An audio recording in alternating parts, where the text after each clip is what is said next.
everyone and welcome back to my YouTube channel World of Nabila. In today's video we're going to be talking about the new year as it is the start of 2021 and how we can ensure that we've basically got a good plan for the year.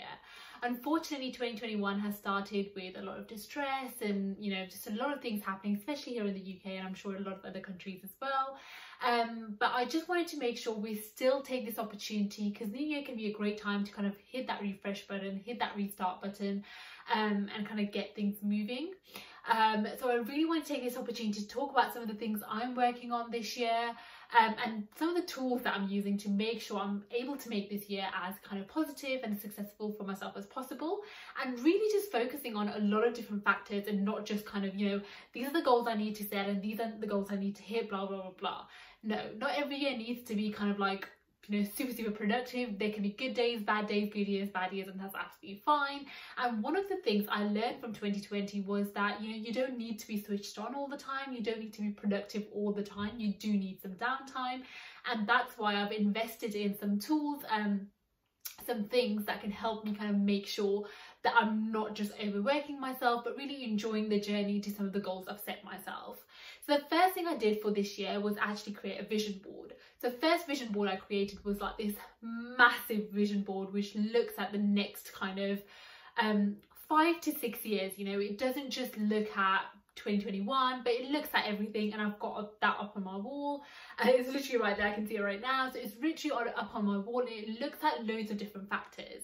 And your vision board needs to look at not just kind of career-wise or professionally, but it needs to look at things personally. So really look at all the different factors that matter in your life. So it can have things to do with like romance and relationships, things to do with friends and family, things to do with your careers and professional stuff.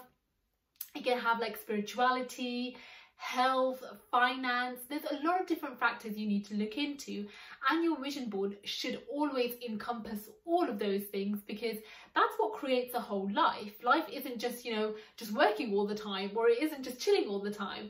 So having a vision board that literally lets you see all the different aspects of your life is absolutely amazing and a great way to really just see where you'd like to be. The next thing I did was invested in this little diary planner thing for the year, and this really helped me create a vision board for the year. So where would I like to be at the end of 2021? So if I can find the page, so this is kind of like my little vision board, and it looks at all the different factors and has little images and quotes to inspire me to see where I'd like to be at the end of 2021.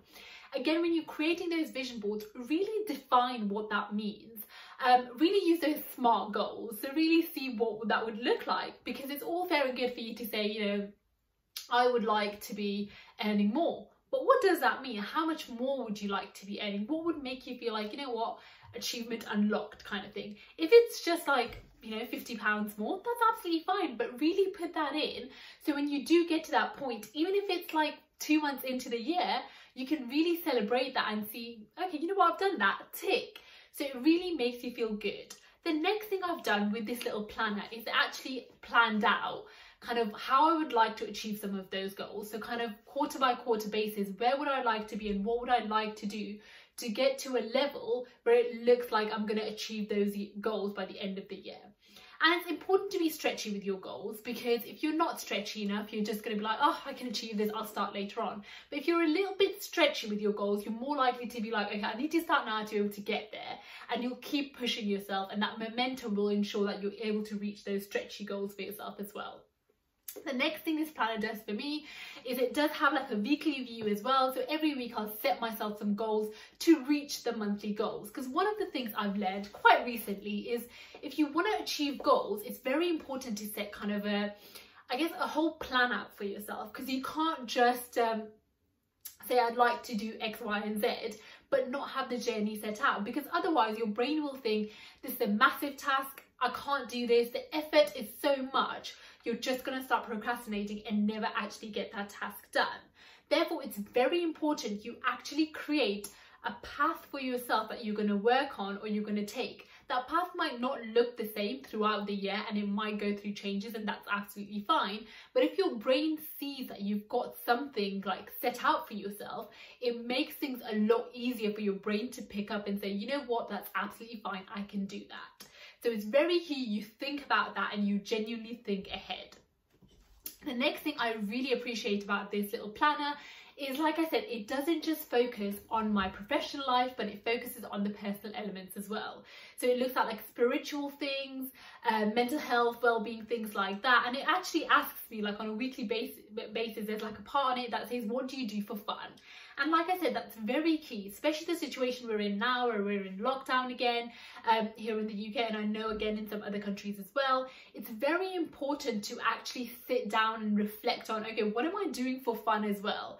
Because sometimes you can get really engrossed into all of these things you need to achieve, especially when you look all around you and you see people, you know, people are starting businesses, people are doing courses, and you feel like, what am I doing? And then you can go into like overdrive and start doing everything and not actually enjoy the life that you're living. And it's so important to take time out for yourself, really just, you know, do things you enjoy and make the most of this life as well. So that's why this journal for me is very, very good, because it actually looks at a lot of different factors other than just kind of the work side, which I really appreciate. And then there's a weekly and monthly review you can do, and a quarterly review you can do to see where you are with your goals. And another thing, I know I keep saying this, is this literally planner has everything in there. Another thing I love is it asks you to kind of put down how you would reward yourself once you achieve those goals. And I think that's very key, because your brain really works on that factor, right? Once you reward yourself for doing something, or you know you're going to get something at the end of it, it just encourages you to do more, encourages you to push. Again, it doesn't have to be a massive reward. It just has to be something that pushes you to go towards that goal. So really think about what makes you tick. And that's why when you're kind of starting up this journal and really setting it up, it's very important you kind of sit and think about, you know, what your motivations are, where you would like to be, your vision, your values. And this, again, this planner asks you all of those questions when you start working on it. So it really helps you align with who you are, what your purpose is, and that can help you set yourself up for a good year, because you know what you're aiming for and how you can get there by focusing on the things that matter to you. The next thing I purchased for myself was this little journal. So it's accompanied by the Michelle Obama Becoming book. I haven't read the book yet, so I do have the book. I am kind of planning to start reading that. However, this journal is really, really useful because it has prompts for kind of every day that you can look at and encourage yourself to journal. Again, you don't have to do this every day, which is why I appreciate it, because there's like a little date section right at the top. So if I just show you here, so there's like a little date section right at the top here. Oh, you probably can't see that. Date section right at the top where you can put in the date you actually journaled on. I don't really like journaling every day. I like to do it kind of once or twice a week, a little bit more than that depending on how I'm feeling. But I think if I do this every day, then it turns into a bit more of a task or a chore rather than something I enjoy, and I wouldn't want it to turn into that basically. And that's why I try to kind of spend my time on it as and when that's necessary. So I do journal. Again, like I said, it has prompts in there, it has quotes in there, and that's what's really useful, because when I first started journaling I had no clue, because when I was like, since I was little, I've always had a diary, so I would just write about my day. But having this has made sure that I'm actually kind of going on the right path, and I'm really kind of reflecting on things and learning from things, which is always useful. So this is kind of your go-to if you are starting to journal and you want those prompts. And if you don't want to invest in things like this, because you know you don't know if you're going to get into journaling, right? Journaling could be super boring and you might think, oh my god, it's such a waste of money. So if you don't want to do those things, that's absolutely fine as well. What you can do is actually just go online and search, you know, what are some of the journaling prompts or best way to start journaling. And there's so many tips and tricks out there in the market that you probably don't even need to buy stuff like this. For me, I'm just really inspired by Michelle Obama, and I've got her book as well, and that's why I thought this was a good kind of thing to accompany it with and start the new year with. But it's completely up to you and what you find most useful. And that's one of the things I always like to say. You know, I could show you all the planners in the world, all the tools in the world, but if that's not how you work, that's never going to work for you. So it's very important, while you're sitting down to reflect, really think about what works for you. If it's more digital planners, then Etsy has so many options for you to kind of get a digital planner that works in a similar way to the one that I've got, but it's a digital version that you can really record and add things to, and actually use it as a bit of like, okay, this is what I need to do in tracking your progress. If you don't want a full planner, you can actually just create like weekly tracker sheets, whatever it is. But like I said, the first thing has to be you identifying what works for you and what doesn't. That's pretty much it, guys. Like, the whole point of this video was to really kind of work on how you can ensure you're working towards a better year for yourself.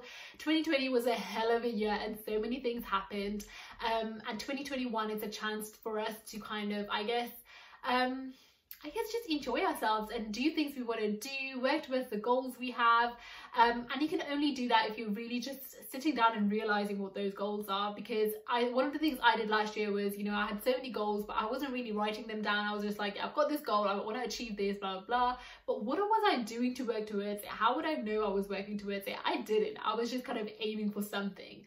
So it's so important to kind of create something, write something down, because when we do write stuff down, it works so much better for our brain. Our brain remembers it a lot better. So please write stuff down as and when necessary. It's so good for you. It's super, super useful. And it, again, gives you the opportunity to go back and see what you'd kind of promise yourself or what you'd set yourself as a goal. So I hope this video is useful. I will be linking all the kind of tools I've talked about down below. I'll also find some online articles for journaling and also be linking them down below for you. If you have any questions, please reach out. I'm always happy to help, especially if you've got any questions around vision boards or journaling or anything like that. I'm super into all of that stuff. That stuff is literally my forte. So let me know, and I'm always happy to answer questions. If there's anything in particular you'd like me to make videos about, let me know as well. I'm always happy to create content based on what you guys like. And just as usual, like, comment, subscribe. You know the drill. Have a lovely day. Take care. Bye.